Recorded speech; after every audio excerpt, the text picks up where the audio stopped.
28. 자본과 인간이 화합할 수 있을까? 돈을 일정 이상 넘어가면 자신의 행복보다는 사회의 행복을 생각해야 한다.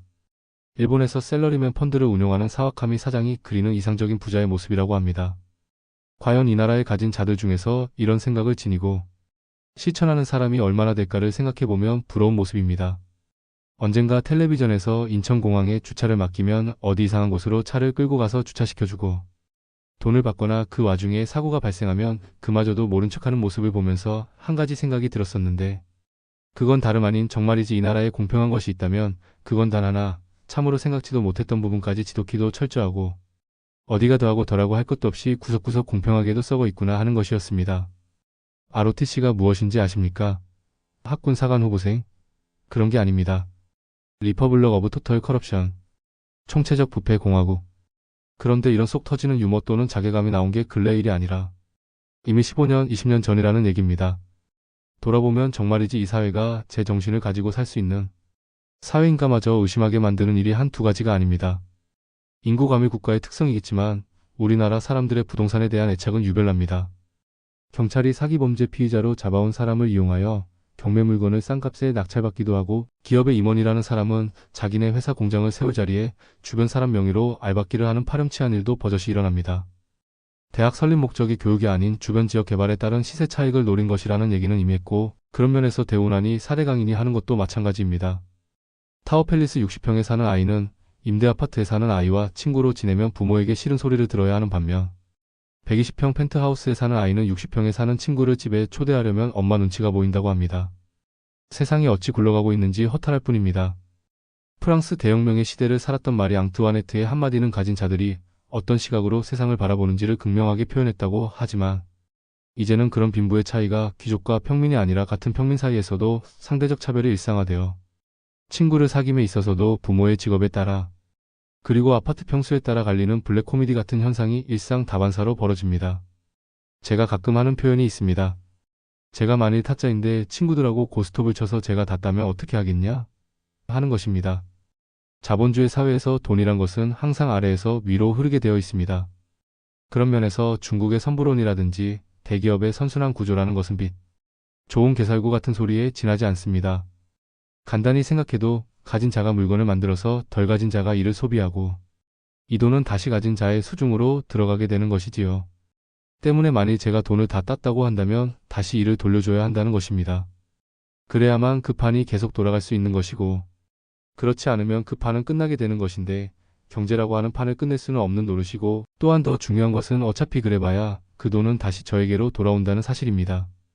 그런 면에서 지난 정부 때 획기적인 사건이 있었는데 다름 아닌 육아 환급금이라는 명목으로 국민들에게 현금을 지급했던 일입니다. 하지만 그마저도 세금 납부 범위에서만 이루어진 반쪽짜리 제도에 불과했지만 어쨌든 상당히 신선한 일이었다고 생각됩니다. 일부에서는 이런 얘기를 하면 공산주의자라고 매도하고 북으로 가라는 둥 상식 밖의 과잉 반응을 해대거나 아니면 과도한 사회복지는 근로의욕을 떨어뜨리고 도덕성의 해이를 몰고 온다며 당장 나라가 뒤집어지기라도 하는 것처럼 난리를 쳐대지만 이런 사람들의 머릿속에는 모랄 해저드라는 단어는 있을지언정 노블리스 오블리제라는 단어는 없어 보이는 듯합니다. 그런 사람들에게는 오히려 고 정주영 회장 식의 표현을 빌어 이렇게 대꾸하고 싶어집니다.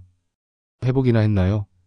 경제학의 기원을 1776년 국부론의 발간 시점으로 본다면 약 230년 정도가 흘렀는데 그렇다면 경제학의 최대 화두를 무엇으로 보아야 할 것인지를 생각할 때 제가 보는 시각에서 경제학 최고의 화두는 경제학이요. 자비를 베푸소서입니다. 자본에 얽매이지 않고 이를 넘어선 인간성의 회복을 이룰 수 있는 날이 과연 올 수 있을 것인가를 고민하다 보면 불행히도 점점 더 멀어지고 있다는 느낌이라는 것입니다.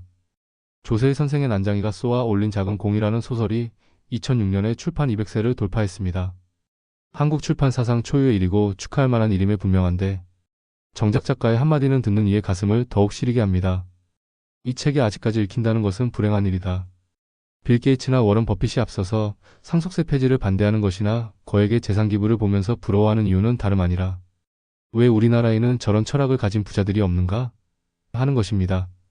캐처럼 벌어서 정승같이 쓰라고 했는데 이게 도대체 정승처럼 쓰는 건지 개만큼이나 쓰는 건지 아니면 그만도 못한 건지 참으로 판단하기가 거시기 하다는 건데 그런 면에서 한국이라는 사회가 그들을 따라가려면 얼마나 걸릴지 아니 그게 과연 가능한 일이기는 할지도 궁금해집니다. 여기서 간단하게나마 빌 게이츠가 하버드 졸업식에서 했던 연설의 마지막 부분을 잠시 소개할까 합니다. 왜 미국이 강한 나라이고 부자가 존경을 받는지를 어느 정도 느낄 수 있을 것입니다. 지금으로부터 30년 뒤 여기 하버드에 돌아와서 여러분들의 재능과 열정으로 이루어온 일들을 떠올리기 바랍니다. 저는 여러분들이 사회에서 이룬 프로페셔널한 업적뿐만 아니라 어떻게 전 세계의 심각한 불평등을 해소하는 데 기여했는지를 포함하여 스스로를 평가하시기를 바랍니다.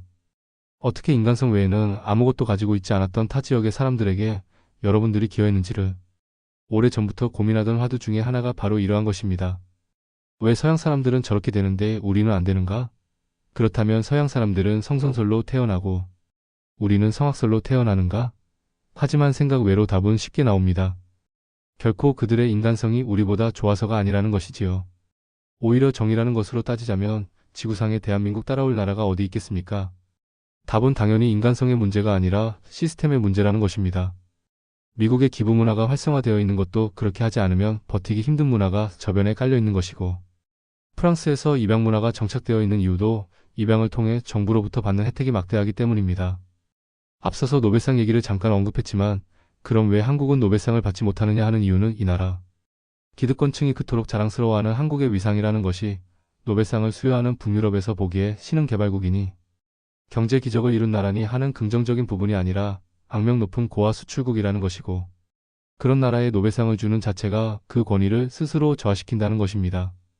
좀 더 심하게 표현하자면 굴욕 외교나 하고 국민의 생명을 담보로 가진 자들의 이익을 증대시키려 하고, 힘 있는 나라에는 벌벌 기면서 자기들보다 못한 나라 사람들을 막대하는 모습들이 고쳐지고 개선되고 사라지지 않는 한 아무리 잘 먹고 잘 살고 경제 규모가 세계 10위권이 아니라 5위 안에 든다고 해도 한국이라는 나라는 제대로 된 국가의 자격을 갖추지 못한 그저 배부른 돼지들의 나라일 뿐이라는 것입니다. 자본을 넘어선 인간, 돈으로부터 해방될 수는 없어도 적어도 인간성을 지켜나갈 수 있는 자본주의를 꿈꾸지만 오히려 앞으로 점점 더 자본이 인간을 필요로 하지 않게 될 때 과연 어떠한 결과가 빚어질 것이냐 하는 것이 요즘 제가 걱정하는 큰 이슈입니다. 삼성이니 LG니 하는 일련의 족벌들이 신나게 돈 잔치를 벌여대면서 경제가 살아나니 수출이 잘 되니 하면서 입에 거품을 물고 해바라기 언론들이 이를 부추기지만 정작 거기에서 소외된 수많은 민중들의 삶은 갈수록 나락으로 떨어지는 현실을 어떻게 극복할 수 있을까 하는 것입니다. E-스마트가 들어서면 기존의 영세상인과 재래시장은 결국 망할 수밖에 없습니다. 소수 재벌들이 기치를 높이 들수록 그보다 훨씬 많은 사람들의 삶은 더더욱 피폐해져 가는 것은 자명한 사실입니다. 소득 재분배가 없는 사회는 결국 파국으로 치달을 뿐인데 과연 이 나라는 얼마나 그 파국의 연장선을 끌고 나갈 수 있으려는지 답답할 뿐입니다. 세상이 돌아가는 두 가지 모습, 소수의 자선으로 다수가 그 혜택을 누리면서 사는 사회와 다수의 희생을 밟고 일어서서 소수가 영달을 누리는 사회가 있을 때 우리의 지향점은 어디이고 또한 지금 우리는 어디로 가고 있는 것일까요? 뉴욕의 시민들은 수도세를 내지 않습니다. 그 이유는 과거 최고의 부자인 록펠러가 뉴욕 시민들을 위하여 그것을 기증했기 때문이라고 하는데 과연 이 나라는 그런 시대가 올 수 있을까요? 아니면 피부색과 민족성의 차이로 인하여 영원히 불가능한 유토피아일 뿐일까요?